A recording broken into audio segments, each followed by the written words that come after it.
Today we will discuss extraocular muscles in detail, and I would like to tell you the interesting facts about extraocular muscles.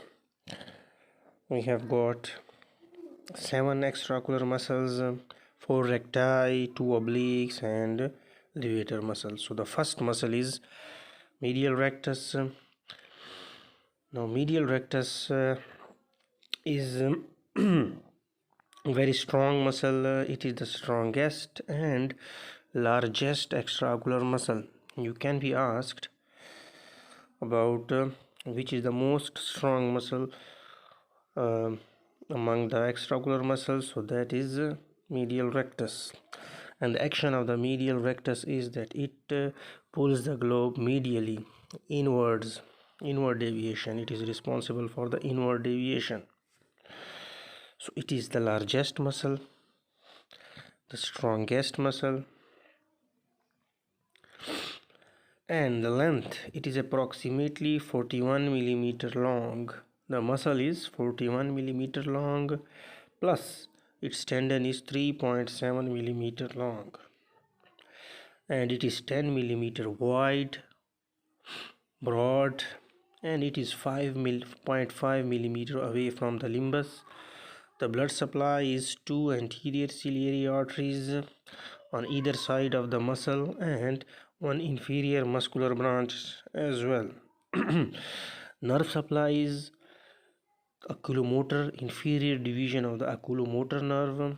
Superior oblique lies superiorly to the medial rectus in the orbit, and it is the most common muscle slippage during surgery and very difficult to retrieve, and it is also important in optic nerve sheath fenestrations and used in resection and recession procedures. So the next is the inferior rectus. Inferior rectus is the shortest extraocular muscle recti. It is 40 millimeter long. The tendon is 5.5 millimeters and 9.8 millimeter wide. And it is 6.5 millimeter away from the limbus inserted. 2 anterior ciliary arteries, inferior muscular branch, and infraorbital artery, they all supply the inferior rectus muscle. An inferior division of the third nerve supply the inferior rectus. The inferior oblique also goes under the inferior rectus. So sometimes while looking for the inferior oblique, we also recover and first go for inferior rectus. It can be used in the recessions and resections procedures. Now then comes the lateral rectus.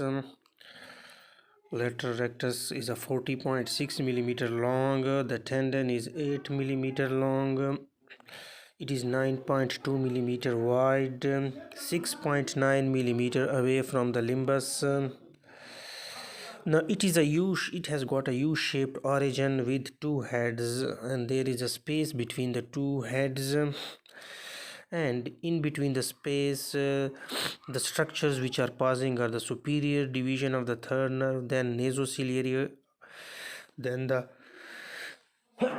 lower third nerve division, and then inferiorly sixth nerve branch, and below the sixth nerve branch is then the lower head. So the blood supply is it is supplied by anterior ciliary artery. It is a unique muscle. It has got 1 anterior ciliary branch, others have got 2. Then the lacrimal artery also supplied it, and abducens nerve, cranial nerve 6, innervates the lateral rectus. So when there is a 6th nerve palsy, then you have to do transposition procedures in order to move the globe laterally. Now the superior rectus is the longest recti 41.8 millimeter long, tendon is 5.8 millimeter, and it is 10.6 millimeter wide. It is 7.7 millimeter away from the uh, limbus levator, and frontal nerve lies over it. Superior oblique lies beneath it, near the insertion.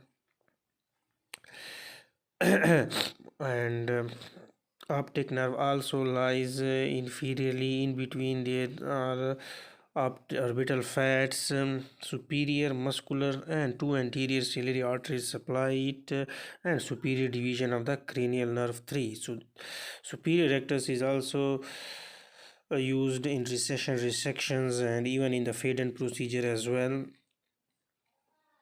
Then the superior oblique, it is the longest and thinnest extraocular muscle. 40 millimeter long is the muscle and 20 millimeter long is the tendon. So it makes 60 millimeter long, and 10.8 millimeter is wide. Trochlear nerve supplied, superior muscular branch supply the blood supply, and it is attached behind the equator. Moves eyes down in adducted position, also doing torsion and abduction. The abductor component is due to being inserted behind the globe. Now the inferior oblique, it is the only extraocular muscle to take origin from the front of the orbit.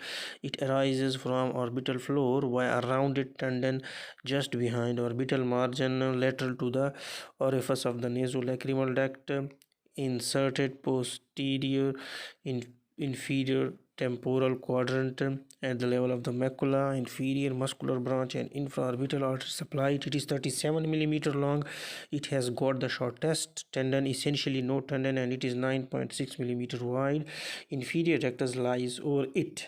Then the levator palpebrae superioris, it is 40 millimeter long, lies above superior rectus, to about 10 millimeter behind orbital septum, where it ends in a membranous expansion or aponeurosis. 10 to 15 millimeter tendon, assume triangular shape to occupy the whole breadth of the orbit. It is inserted to the skin of the upper lid and below the upper palpebral sulcus, to the tarsal plate and molar muscle. Above the muscle lies frontal nerve and supraorbital nerve. Below is the medial part of the superior rectus. It is innervated by third nerve.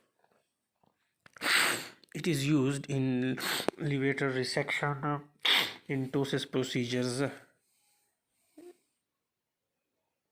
Thank you very much.